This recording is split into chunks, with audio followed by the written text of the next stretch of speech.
Hello everyone! Ayan po, gumawa po ako ng prosperity chart 2024. Ginawa ko po to ng first Friday ng January 5. Ayan.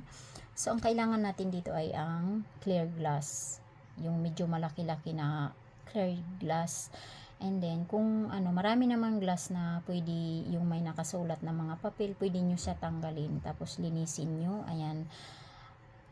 At saka hugasan nyo ng maigi. So, ang aking ginawa, hinugasan ko siya ng suka, yung aking jar, at saka nung pinatuyo ko na, yung natuyo na, inanuhan ko siya, pinausukan ko siya ng cinnamon stick. Yan po. Para po, maganda ang pasok ng 2024 sa atin. So, ang aking ginagawa ay nilagyan ko po siya ng, ayan, sinulatan ko muna siya ng prosperity char. Nagupit ako ng papel na white and then ginawa ko siya. Depende naman po sa inyo kung ano yung klaseng pag nyo, or square, or basta mayroon kang maisusulat na prosperity jar 2024.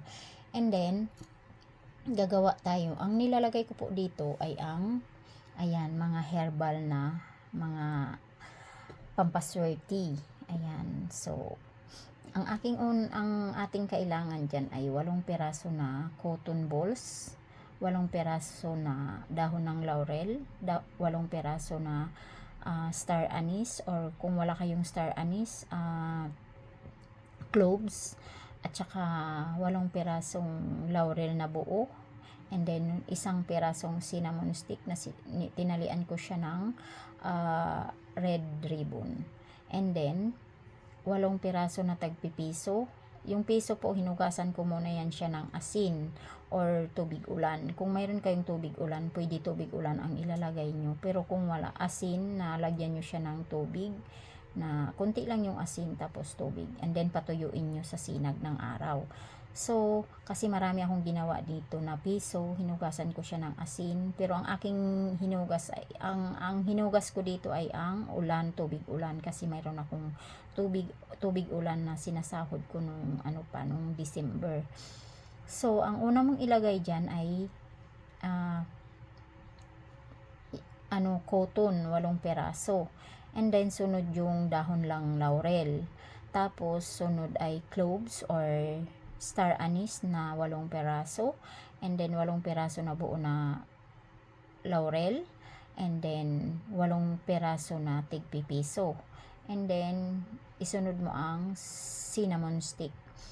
So, yung cinnamon stick, pwede nyo sulatan, pwede hindi, pero sa akin sinulatan ko siya ng aking pangalan at saka yung date na yung kapanganakan, at saka yung dahon ng laurel. Magsulat din kayo sa mga wishes nyo kung anong ilalagay nyo, pero ang una mo talagang ilagay dyan ay yung pangalan mo, and then perma, and then yung kapanganakan mo, tas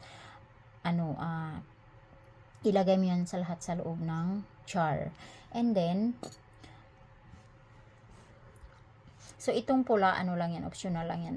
Nilagay ko lang yan, ginupit ko sa ampaw, para gusto ko lang talaga. So, kung mayroon kayong excess na pera, yung may mga pera kayo na natira, kagaya ng 20 pesos na buo ngayon na coins, and then 20 pesos na papel, or 100, or 50, or 200, or 500, 1,000. Pero depende naman sa inyo kung may pera kayo na natira, yung lang, yung sobra na pera nyo, ilagay nyo dito. Parang gagawin nyo to siya ng jar, alkansya. Yan, bawat may pera ka, ilagay mo, buksan mo. Pwede mo siya buksan basta maglagay ka ng pera, pero pag hindi mo siya, wala kang ilalagay, wag mo siya buksan. And then, itong pampaswerte na ito ay yung prosperity jar na 2024, para lang ito sa mga taong naniniwala.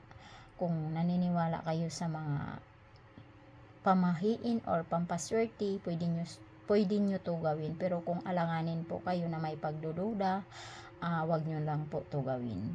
Sa akin po, ginawa ko na po ito every year. May nilagay talaga ako na ganito, at saka yung ginagawa ko na prosperity ball pagka December, yun, palagi ko na po yan ginagawa. Almost na po 6 years ko na po sila ginagawa yan. wala naman masama kung gagawin natin or maniniwala tayo, nasa atin naman po yan. Pero basta ang aking sasabihin, pero kung positive ka or naniniwala ka sa mga ganitong gawain, pwede mo siya gawin. Pero kung may pagdududa ka or alanganin, wag mo siya gawin. Ayan. Thank you so much mga kasisilab or mga ka-FB Reels. Ayan. Thank you so much. Like and share my video. God bless us all.